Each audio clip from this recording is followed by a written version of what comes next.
Today on Dr. Phil, teens out of control. They called the cops on their son 9 times. You say he pushed you down the stairs? Not intentionally. I just want to live by, like, no rules. And you met Little Miss Attitude. Yes, I do steal from my mother. Well, she's back. I need your help. I gave you my help, and you pulled the plug. And Mom says she's worse than before. You've taken a turn down that dark road again. Is that true? Let's do it. Why don't we stop all the drama, stop all the fighting, and let's go get you better. Here we go. Have a good show, everybody. If I can help get this family back on track, are you willing to do that? Pretty free. Take it. This is going to be a changing day in your life.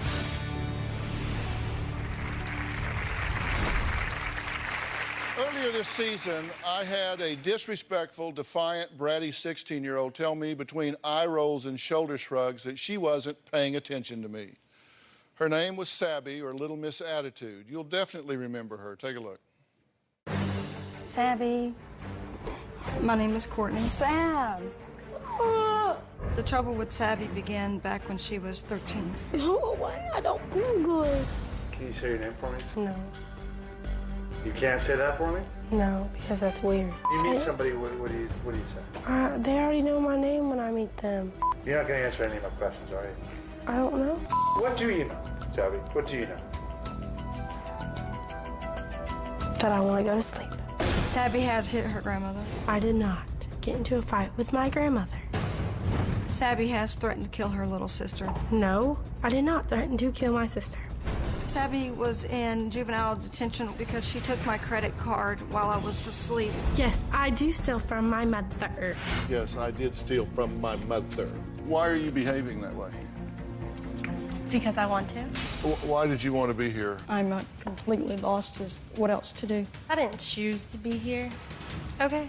I had to come here. I'm not supposed to be here. And your point? I'm not paying attention. Okay. My prediction is if you take her home, it's going to be worse. So what do you want to do? I don't want anybody's help from people I don't know. Well, something's going on for you to act like this. Nothing's going on. I just want to go home. I don't want to be here. All these rich people are annoying the crap out of me.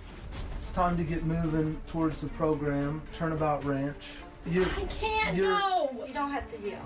No, I'm yelling because I'm pissed the hell off. I don't belong in some stupid place like that. Yeah, I see you're trying. Well, after the show, Sabby was escorted by a licensed transporter to Turnabout Ranch, where she plugged in for 16 weeks and started to really turn things around. I've been at the program for 4 months. Most of the time I've enjoyed it, but the other times have been really hard. My mom's screwing up very badly. She doesn't take accountability at all. My mom still lets my sister do whatever she wants. She smokes cigarettes and she's drinking and she's being really disrespectful. She could be doing so much better with her life instead of ruining it like I did. I don't think my mom is stable enough for me to come home. If I go home now, I'm just gonna relapse into that old behavior. I don't think my mom will ever be ready to have a stable environment. It's not just because home isn't ready. She needs to go on to another program or needs further treatment. I wrote Dr. Phil a letter. Dear Dr. Phil, I'd like to apologize for the way I acted on the show. And also I would like to thank you for sending me to Turnabout. But one part of me wants to go home, but I'm afraid of relapsing. Graduating from Turnabout would be a great accomplishment for me. My hope is to go back on the show and show them the progress that I've made. Well, those hopes have sadly been dashed because despite Sabby wanting to continue working on herself, her mother decided, nah, she didn't need another treatment program, and she just pulled her out and took her home. Now, Courtney says she made a huge mistake because Sabby's behavior is worse than ever. Hey, Dr. Phil, I was using my mother's intuition and went against the judgment of the clinical director and brought her home with me. And boy, did I make a very big mistake. By that first Friday that she was home, she was being unruly, disrespectful, defiant, cussing, hollering, screaming, still calling me a bitch, still stealing money from me. She's the exorcist. I don't know what to do. I feel helpless. She's smoking weed and doing drugs, having sex in my house.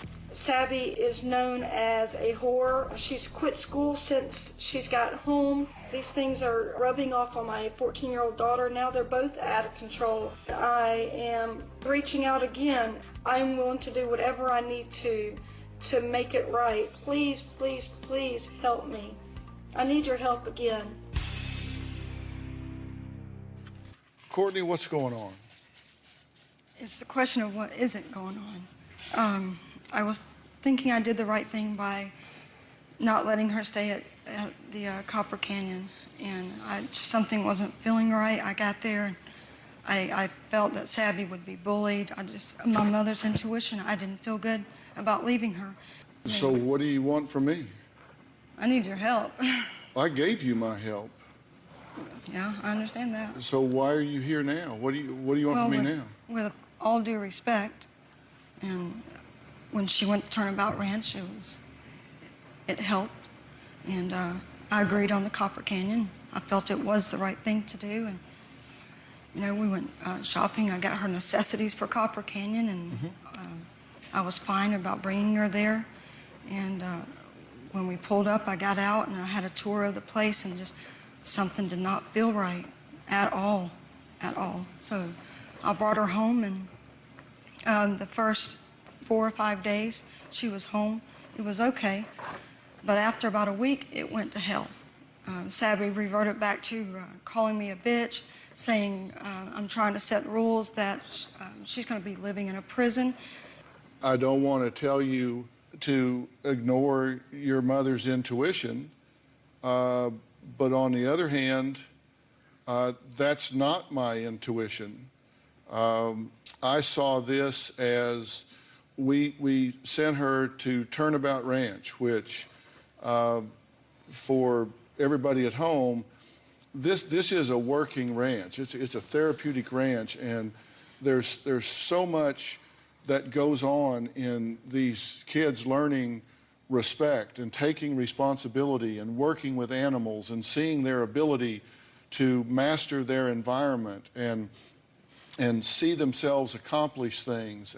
She responded to that in such a terrific way. The clinical director there and everybody involved felt that she had made progress and was ready to go to the next level, to go to a different environment where she had different levels of interaction and different responsibilities and had to interact more and become socially responsible and fit in and negotiate her place within a sociogram in a different way.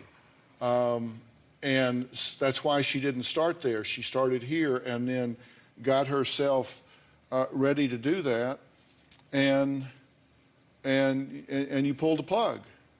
I made a huge mistake, because now I'm paying the consequences. Sabby is here today and says she wants to talk to me. We'll find out why she chose to go down that same dark path once again, next. Turnabout Ranch, I learned that you have to treat people the way you want to be treated. I don't treat my mom like I want her to treat me because she's a bitch. If I had a chance to talk to Dr. Phil, I would tell him that my mom kind of needs more help than I do.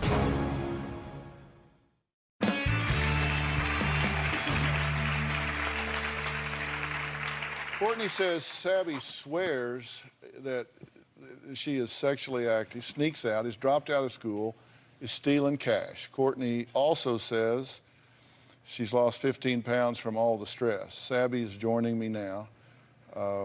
Let's take a look. Turnabout Ranch, I learned that you have to treat people the way you want to be treated. I don't treat my mom like I want her to treat me because she's a bitch. And she bitches constantly about everything and tries to play head games. My mom and I's relationship is not good at all. And she doesn't take accountability for everything she's done to me and my sister and everyone else. If I had a chance to talk to to Dr. Phil, I would tell him that my mom kind of needs more help than I do. Well, I didn't plan on seeing you here yet, but I will admit even though it's under the wrong circumstances, it is good to see you. But it sounds like you've kind of taken a turn back down that dark road again. Is that true? I mean, I'm not going to say that I haven't. I take accountability that I have. Yeah. Why? I guess kind of like I still have some of that pain and that hurt that I did still before. And I mean, I let some of it go, but I didn't let all of it. And I kind of let that overcome what I worked on. Does she not trust you enough to be honest with you? I don't think she trusts me at all. But then again, I don't trust her at all. But I mean emotionally. No. Because there are things she's not telling you about your dad. Yeah, she's not telling me mostly anything about my childhood at all. Is that part of what's bugging you? Yeah. Is that true? We have had plenty of conversations. Tell me the truth. You may spin things for her. I'm not spinning anything. I'm just asking you to tell me. I'm not asking you what all the story is. I'm just asking you, are you being judicious about what you share with her? Yeah. I'm not saying you should or shouldn't. I'm just asking, are you? Yes. Okay. And I'm not going to ask you to change that now. I'm just asking you, and you may be right. I'm not even disagreeing with that. But you're being judicious about what you're sharing with her. Yes. And you realize that as she's growing and maturing, that there is a point at which she needs to know this truth and is entitled to know this truth at some point. Absolutely. I'm not saying that's now. Right. I'm not saying it's today, but you understand that monsters live in the dark, and at some point she's better off knowing everything than not knowing everything. I completely agree. And again, I'm not saying that's right now, or that this is the place for that to happen, but that she is entitled to know the truth at some point. I agree. Do you agree with that? Absolutely.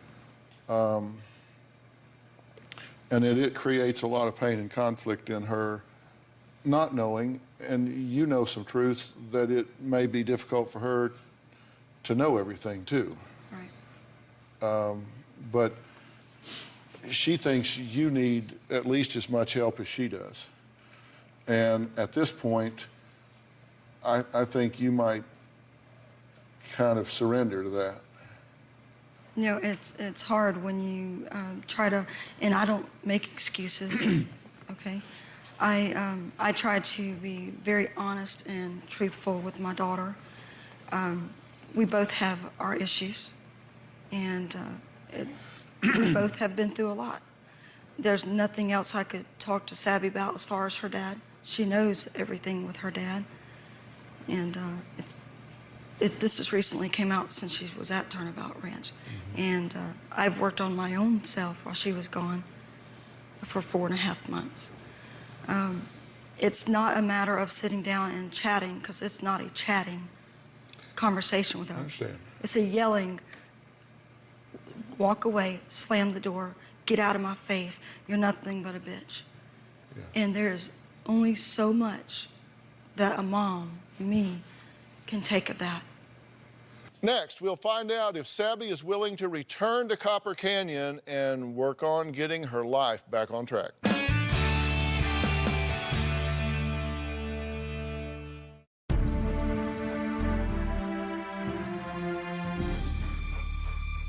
Sabby was, by far, one of the worst eye-rolling, sass-talking, obstinate teens we have had on the show this season.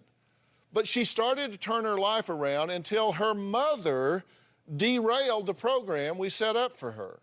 Sabby, you have demonstrated one thing to me that I knew from the beginning, and that is that you have the drive and the ability to become the young woman that I know that you can become, that you can claim a life in this world where you walk with dignity and self-respect. I know that.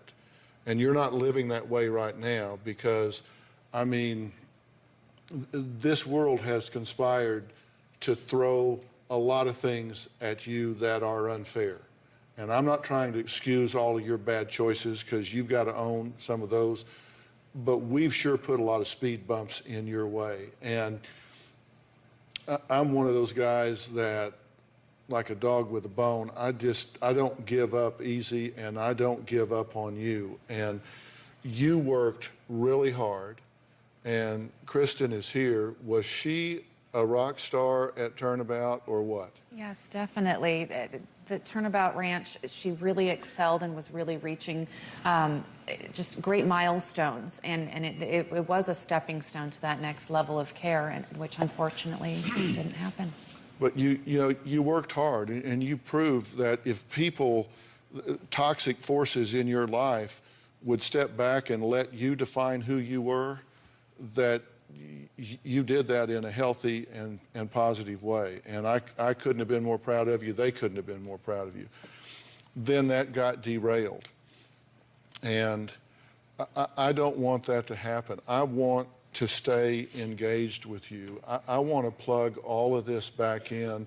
I want to put you back on track so you can be healthy and happy and get your education on track, get your life on track, and do the things that you need to do. I'm in your corner. I want you to do the things you need to do. I want you to go to Copper Canyon. I want you to go to college. I want you to do whatever it is that your life and heart leads you to do. And I am not giving up on you.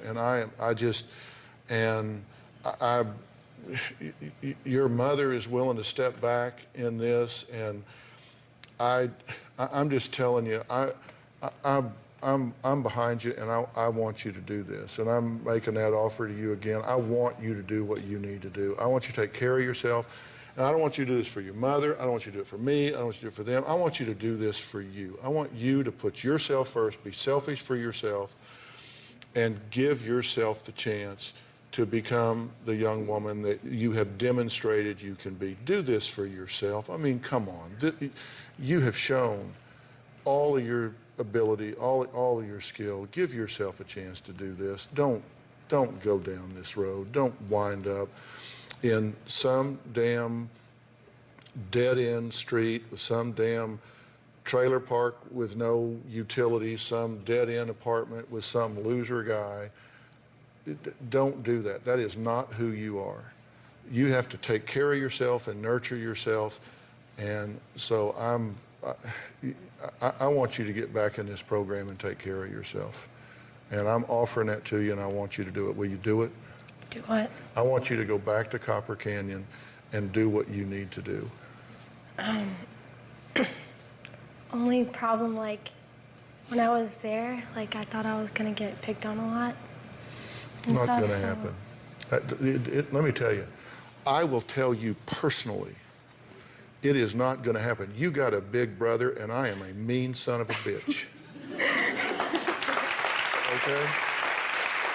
Personal guarantee will not happen. Will not happen. I'm telling you, my personal guarantee, that will not happen. Trust me, give it a chance. If you want to leave, you can leave. But give it a shot. It will not happen. It will not happen. Phil DeSabi. No TV, no show, I'm telling you, it will not happen. I'm your big brother here. I don't know. I just think that if I go, I'm not going to be happy. And then I think if I go home, like, it's still going to be the same with my mom, because I think my mom is not responsible at all in any situation. Well, listen, clearly there are problems there. I'm just asking you to give this a chance. If you don't like it, then we'll look at an alternative. Just give it a chance. If you don't like it, you can leave. We'll find an alternative. Okay? Give it a chance. That's all I'm asking. And I'm not telling you, I'm asking. Give it a chance. If you don't like it, we'll look at something different. Okay. Okay? All right.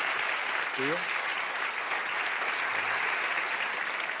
Next, we'll meet a mother who says her 15-year-old son has anger issues and turns into a raging lunatic who has assaulted her, his stepfather, and other children. One time, my husband came in and had to pry Brandon off me. I was bruised from shoulder to wrist. I said, Brandon, what's going on? Then he came at me. Sucker punched me inside of the head. My greatest fear is Brandon's gonna die. And if he doesn't die, then he's gonna hurt somebody.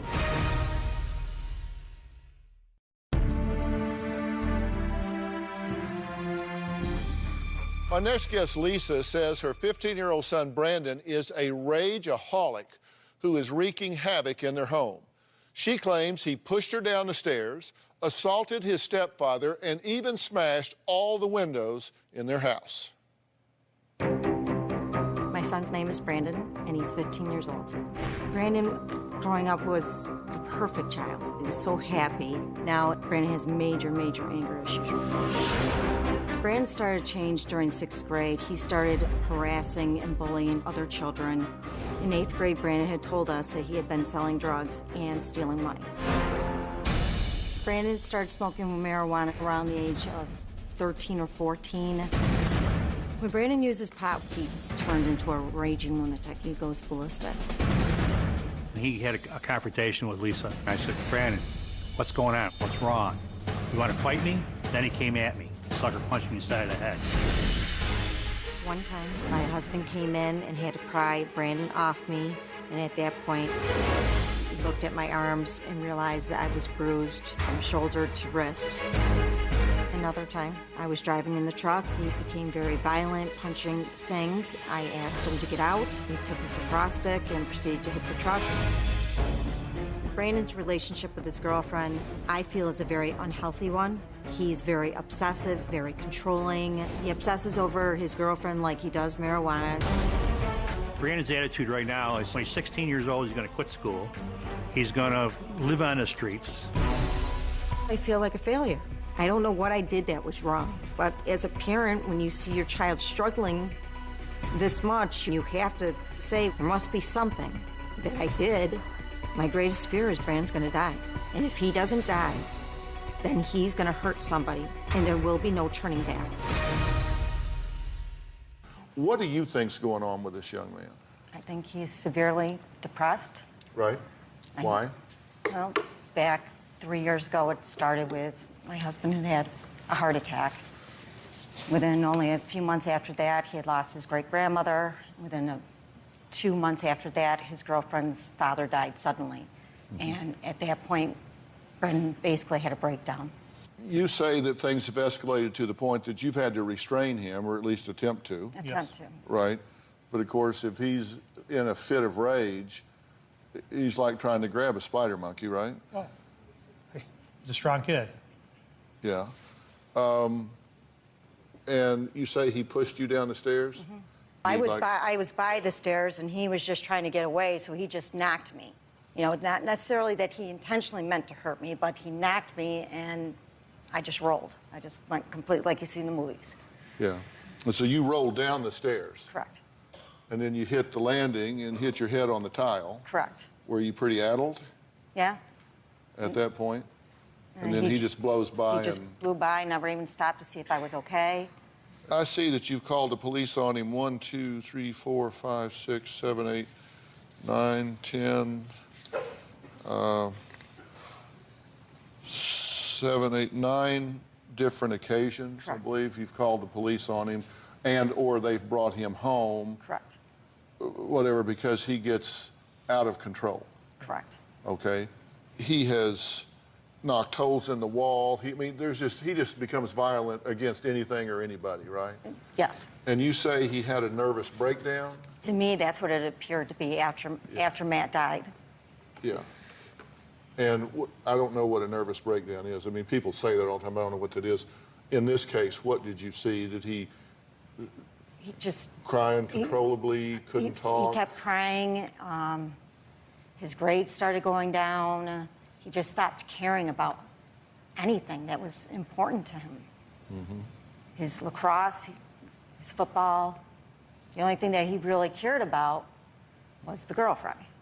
If I had some insight into why he's doing what he's doing, would you be interested in it? Most definitely. Would you like to know why he's doing what he's doing? Because I do feel like I know. I feel like I know exactly why he's doing what he's doing. Okay. And as I've said before, 50% of the solution lies in defining the problem. If you can define the problem, you're halfway home. And I do think I get what's going on. Now, we've got to take a break, so I'm going to tell you that in a minute. But up next, how can a 15-year-old boy think it's all right to physically assault his own mother? Well, I'm going to ask him that because he's going to join us right after the break.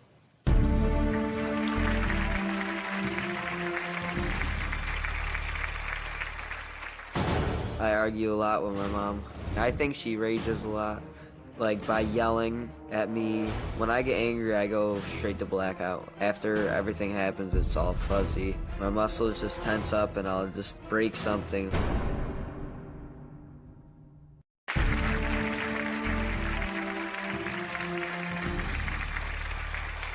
Well, Lisa and Tom are here today seeking help for Lisa's out-of-control and violent 15-year-old son. Now, take a look at what Brandon has to say about it all. I feel like I don't have any control over my life. My family tries to help me, but I don't want their help. I wish people would just leave me alone. I love my mom, but she nags me constantly about smoking weed. She talks crap about my friends, just basically everything. She doesn't care about my feelings. She only cares about herself. I think she rages a lot, like by yelling at me. I argue a lot with my mom. According to my mom, I stress her out too much, and that's why she yells. I feel that I'm blamed for everything. When my mom and I argue, I get really angry and tend to leave the house or break something. I don't really like my stepdad. One day I went home from school and my stepdad found my electronic cigarette. He slapped me in the face. I turned around to go run down the stairs and my mom was standing there and I bumped her over, not intentionally, and she fell down the stairs. When I get angry, I go straight to blackout. After everything happens, it's all fuzzy. My muscles just tense up and I'll just break something or I'll just be like, screw this, I'm leaving. And then she'll end up calling the cops. The last time I got angry, my mom smashed my glass hot pipe and I got more angry than I ever have been. I went outside, broke windows, and then my mom called 911 on me. I was charged with a felony that night, and that is still pending. I think I'll be able to control my anger better without my mom and stepdad in my life. I don't want to live by anybody's rules. I just want to live lawlessly. Do you yell and scream at him? Yes, I do. It doesn't help if you're yelling at him and his perception is that everything he does is wrong. You get there are some things you do that you need to not do, right? Yeah. I mean, nobody has the right to put their hands on another person in anger. Nobody has the right to intimidate and yell and scream and attack. That you don't have the right to do that any more than they have the right to do that to you.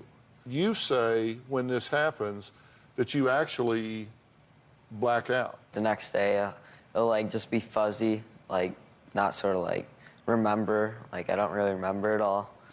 You say you want to just live lawlessly? What does that mean? Just like, I just want to live by like, without my parents' rules. So I'm just like, rather live by like, no rules. Like, not having to be told what to do. What you're saying is, you feel really crowded sometimes. Yeah, like, basically. Give me a little space here. Because if they would just leave you alone, let you sit on the couch, play your video games, smoke your dope, go hang with your friends and your girlfriend, you'd be easier to get along with. Yeah. Yeah. I don't see the problem. But the problem with that is that, A, it's illegal. You're already being lawless because that's illegal in your state and it's illegal at your age. And if he and she were to condone that, then they would be guilty of contributing to the delinquency of a minor, and they could be held accountable for your malfeasance, your bad deeds. I think everything is a negotiation. Seriously, I've got 2 boys, and I've negotiated with them my entire life, as recently as before I walked over here to do the show, on something. And that's okay. Life's a negotiation. You'll find when you get a job or when you're with your girlfriend, you negotiate with her. Right? Yeah. You negotiate with teachers. You're always saying, well, you know, it's a little give and take, a little give and take. And you need to be willing to negotiate with your parents. Negotiate, because I think one of the things that always worked well for me with my boys, they said, you know, we want to have sleepovers, we want to go do this, we want to go do that. And, you know, Robin was always really good about this. We set up, we set up certain guidelines of what you do, and if you do these things, you get to do that. And if you don't, you don't. And then we were out of it. It was really up to them. We couldn't change our mind because our mood changed. If I were to help this whole family set up a plan where you had more control over what you wanted to do, would that be a good thing? Yeah. What do you think about what I'm saying? I like that ideal, as long as Brandon knows that no more marijuana. Oh, we'll talk about that. That's part of the negotiation. Now, see, there's one thing in negotiations that you don't do. You just ran the first red light in negotiation. You don't deal with ultimatums in negotiation. You just don't. I mean, it's just like, here's my last price, take it or leave it. Well, that's a short conversation, right? You got to be willing to discuss things. And you may know in your mind and heart what your boundaries are, but you find ways to get there. You find ways to work on that. And you want to negotiate because you're 15, they can go nuclear. They can take you out of the game. I mean, you say you don't like controls, they can put you where you got to ask permission to think. One of the best rules in dealing with a teenager is to appeal to their greed. Okay? Seriously, because let me tell you, at a teenage level, teenagers want what they want when they want it, and they want it right now. That describes you, right? You're saying, I want what I want, and I want it when I want it, and I want it now. That's kind of how you look at things. True? Sorta. Sorta, yeah, sorta. So you have to understand who you're dealing with. And if I arrange for you to really learn how to be a good negotiator instead of a rager, that would serve you a lot better, because you can't rage at work, but you can negotiate. You can't rage with a girlfriend because they'll leave you, but you can negotiate. You can't rage when you go out socially with friends because they'll not want to be around you. But if you learn to negotiate, you can make a huge difference in how much of what you want you actually get. Will you work with us on this? Yeah. That's all there is. That's all there is to it. Fair enough? It's fair. Coming up, the good news is she was elected to homecoming court. The bad news is it was all a cruel joke. A bullying case that made headlines when we come back. What started out as a cruel joke led to a case of internet bullying. Tanya and Ricky Tanner say their mentally challenged daughter was elected in a landslide to the homecoming court. The threats, they say, then came about students plotting to egg the float and humiliate their daughter. There needs to be a message sent to the kids, and they need to learn a lesson out of this.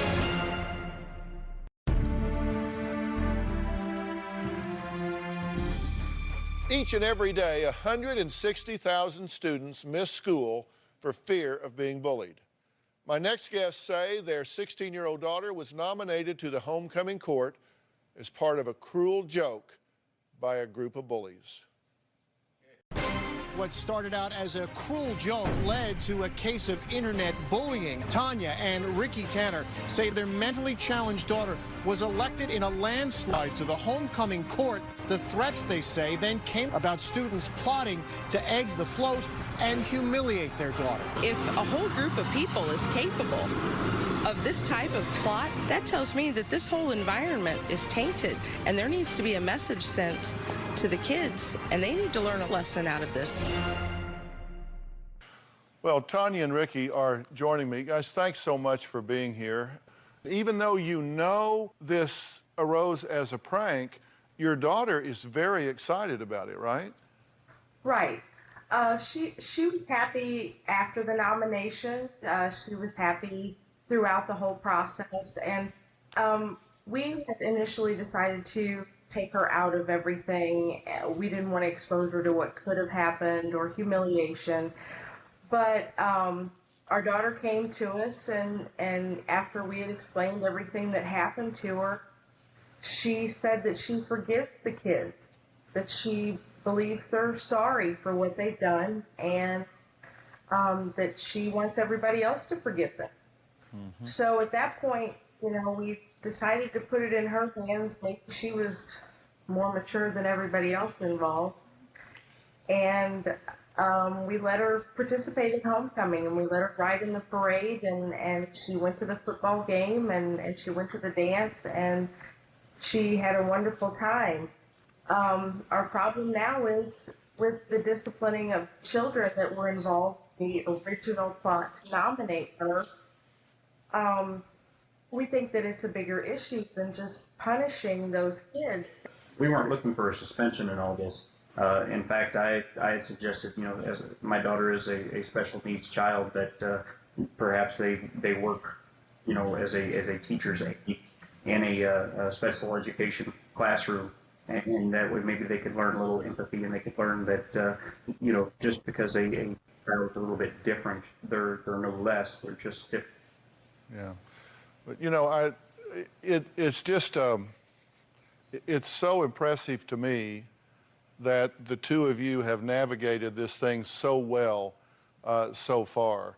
I mean, in finding out what was going on, having a candid and age-appropriate conversation with your daughter, letting her have some ownership in the decision, and then seeking to come up with some plan for the school so this doesn't help somebody else. I mean, that's the kind of leadership we need from parents in bullying situations. So first off, God bless you for doing the right thing in that regard.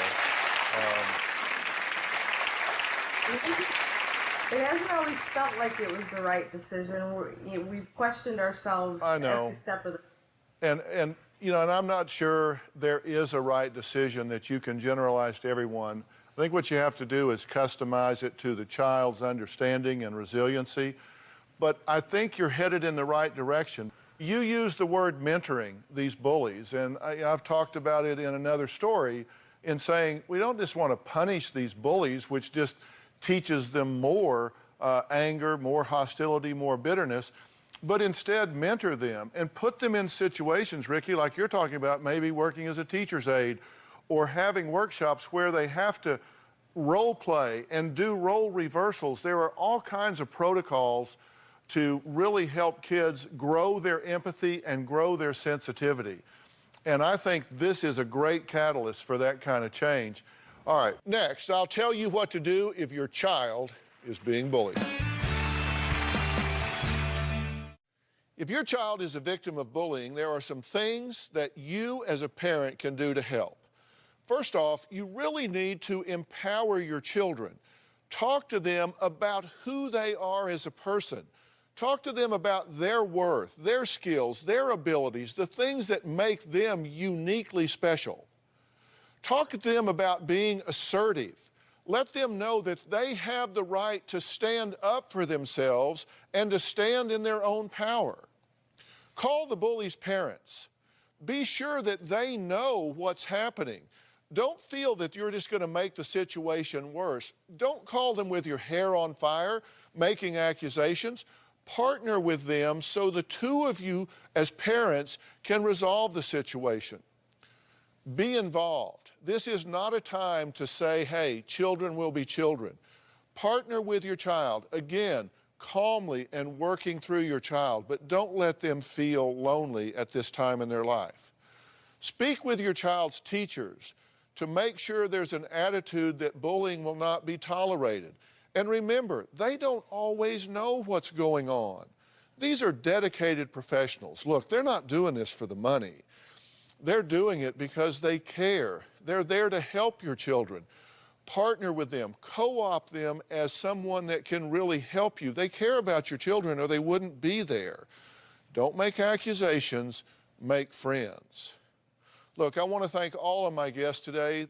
I want to give a special thanks to Kristen Hayes and the Aspen Educational Group for providing the Copper Canyon Academy. Now, Copper Canyon is an all-girls licensed residential treatment center, and it's located in Rimrock, Arizona. The program's mission is to provide an experience that really redirects and enhances the emotional, physical, mental, and social skills of young women by helping them really rebuild self-confidence and self-reliance. And I think, personally, that they do a really good job. So, Kristen, thank you, and thanks to all the good work that you do at Copper Canyon. See you next time. So long.